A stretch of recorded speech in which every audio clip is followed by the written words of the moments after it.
네, 세상 사람들이 모두가 천사라면 날개는 필요 없겠죠. 하지만 꼭 그렇진 않습니다. 저도 회사를 한 20년 다녀보니 천사만 다니는 건 아니라는 걸 알게 되는 순간들이 있더라고요.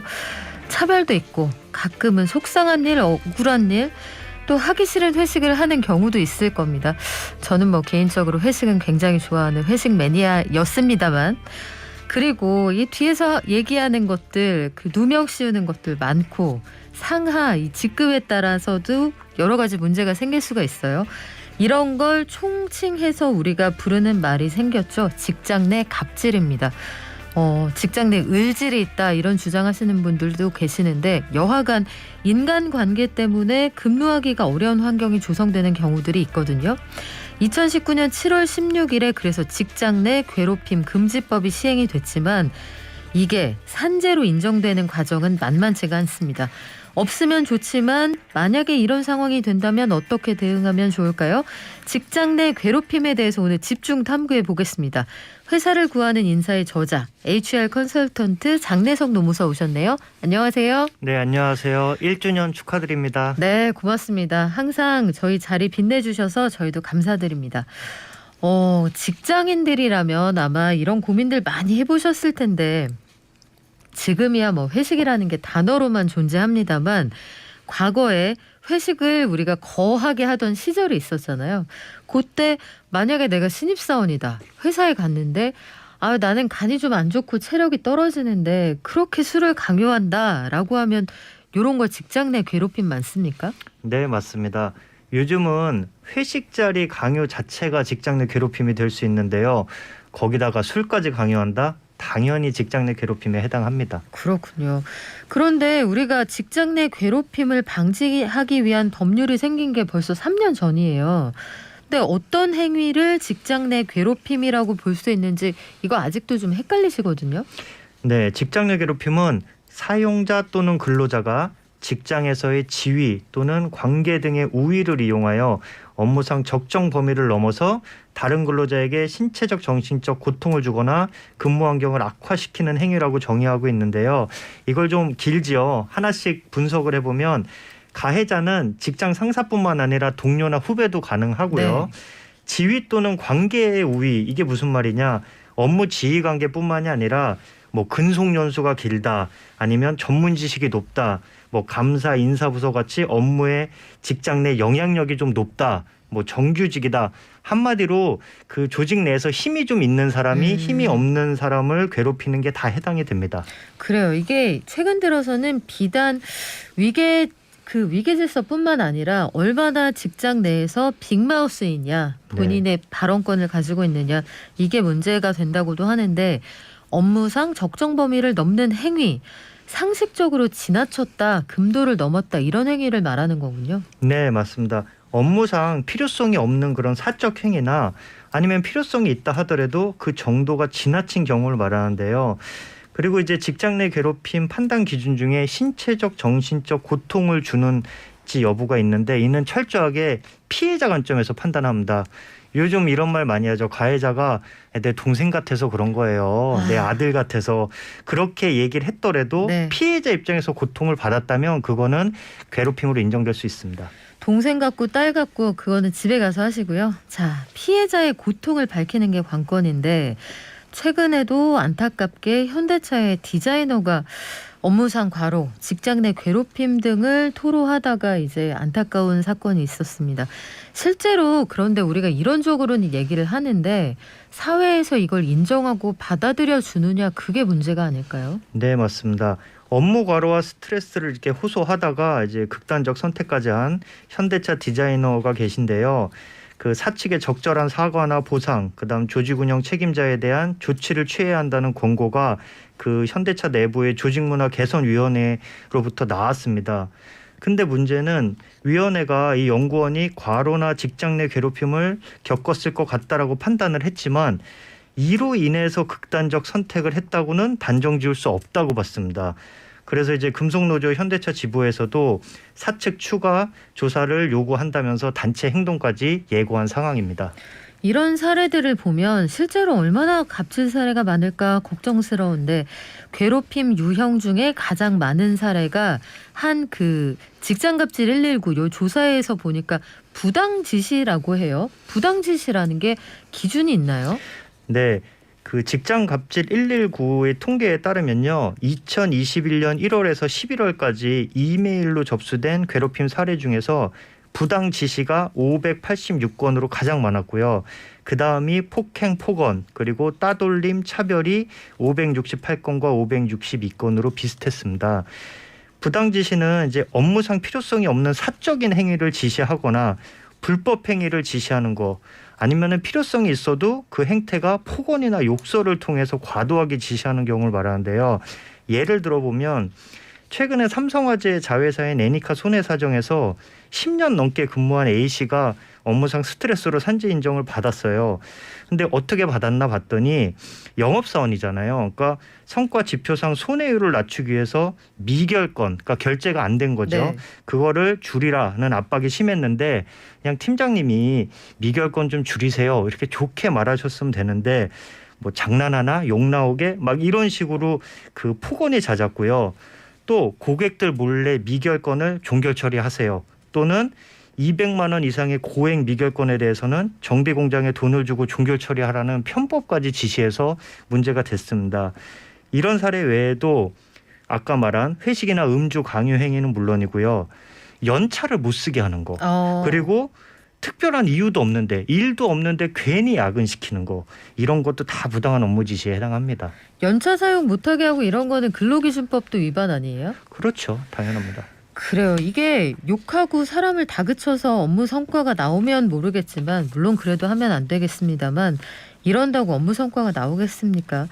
통계를 보면 이것뿐만 아니라 직장 내 따돌림도 굉장히 스트레스를 준다, 높은 비중을 차지했다고 하는데 실제로 사례가 그렇게 많은가 보죠? 네, 맞습니다.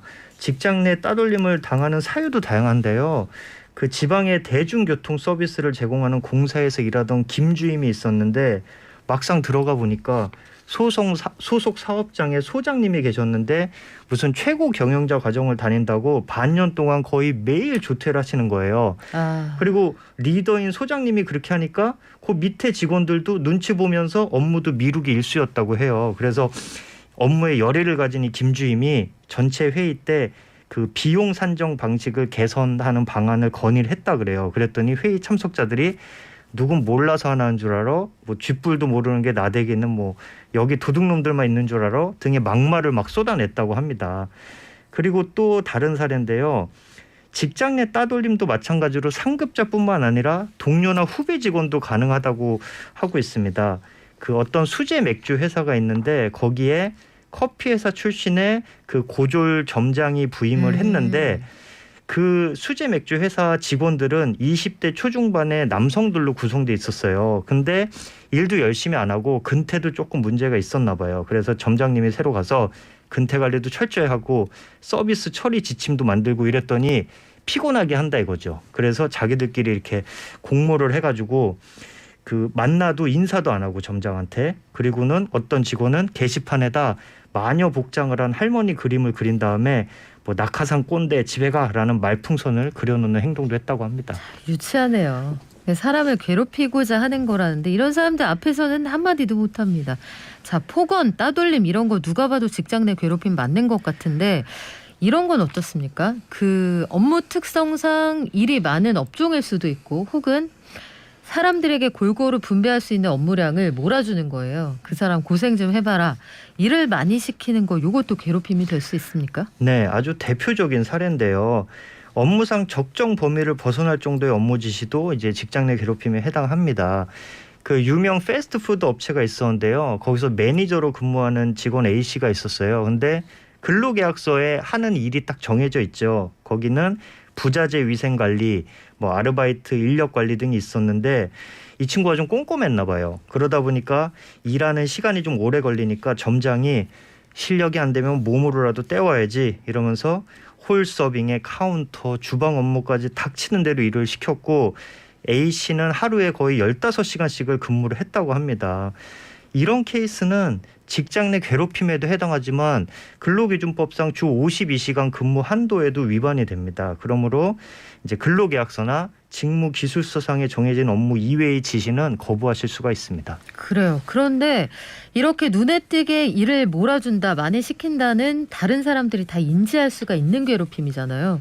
근데 더 교묘한 괴롭힘도 있다고 합니다. 일을 안 주는 거죠. 회사에 갔는데 책상을 화장실 옆에 두고 면병만 하게 한다든가, 하루 종일 앉아있거나 다른 사람 다 바쁜데 혼자 놀게 한다. 이것도 직장 내 괴롭힘에 해당이 됩니까? 네, 방금 말씀하신 면벽행위는 아주 극단적인 사례고요. 채용 공고나 이제 근로계약서에 어떤 정해진 업무를 하기로 계약을 한 거잖아요. 그래놓고 그 계약을 지키지 않는 것도 괴롭힘이 되는데요. 일부 기업 같은 경우에는 희망퇴직이나 공고사직을 시켜요. 요청을 하죠. 근데 직원이 싫습니다. 거부를 하면은 그때부터는 하루 종일 채용 사이트에서 잡서칭만 하게 한다든지, 심지어는 잡서칭도 못하게 노트북까지 회수해서 정말 하루 종일 책상에 앉아만 있게 그렇게 하는 경우도 있다고 합니다. 이건 좀 극단적인 사례고요. 이 정도는 아니더라도 피드백이 느리거나 업무를 잘 못한다고 이 일을 뺏어서 다른 직원한테 부여하는 경우도 있는데, 이런 경우도 직장 내 괴롭힘이 될 수가 있습니다. 자, 이번에는 반대 사례예요. 업무가 분명히 주어지는데 말귀를 못 알아듣는 게 아니라 안 알아듣는 그런 직원들이 가끔 있습니다. 그러니까 동료이건 선배이건 마찬가지일 텐데, 이거를 눈에 보일 정도로 일은 안 하면서 또 공치사는 하면서 이런 동료들이 있단 말이에요. 이럴 때는 어떻게 업무 지시를 하고 지적을 하는 게 그럼 바람직한가요? 네, 이런 직원 보면은 속이 답답하신 팀장님이나 임원분들 계실 거예요.